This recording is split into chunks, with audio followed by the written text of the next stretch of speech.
терроризм, экстремизм, сепаратизм, сихыры мол, зардабы зор, апиын. Үш зұлымды ақтаған псевдо-уағызшылардың зымияндығы сатылы түрде жүзеге асуда. Стамбулдағы топ бейресми марказдарды жарнамалайды. Каирдан көсемдер қоштап, асыра бөсіп тастайды. Қайырымдылыққа қайырылған болып, аңғал халыққа құм ортасынан көр қазып тастайды. Шайх Самарқанди Юсуф Давран олда мына Түркия жерінде отырып, өзбек тілді аудиторияларға уағыз жасап жатқан жағдайы бар. Баста намаз, ораза, зекет, қажылық деген дүниелерді айтып болғаннан кейін, жекелеген азаматтар мына ғалым екен, шейх екен, сауатты екен деп солардың ықпалына түскеннен кейін, яғни шариғаттың негізгі мақсаты бұл құлшылық емес, шариғаттың негізгі мақсаты мына кәпірлермен соғысу, тағуттардың түбіне жету деген сияқты бір жақты көзқарас қалыптастырғаннан кейін қоғамда өз орнын таба алмай отырған жігіттер не істейді?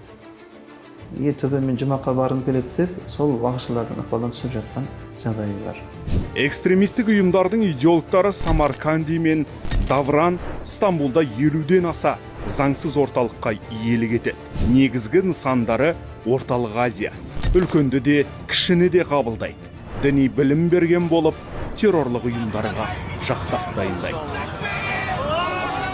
Ислам деп қазір поисковикке жазатын болсаңыз, 80 миллионнан астам результат шығады. Оның ішінде қай ислам, қандай не, сондықтан да көбінесе солай кіреді. Бұл негізгі радикалды бағыттағы, террористік бағыттағы, экстремистік бағыттағы топтардың қаржыны соған аямай жақтас табуға деген бір талпыныстан туындаған сияқты. Кез келген радикалды террористік, экстремистік топтардың қаржылық үлкен қолдаулары бар.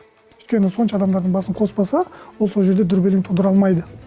Сол үшін оларда сол бағытта өте көп былайша айтқан кезде қаражат бөлінеді.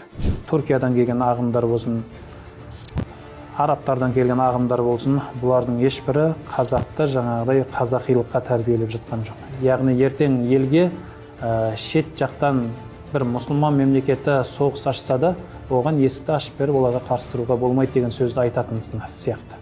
Яғни өздерінің елін қорғамайтын сияқты болып көрінеді.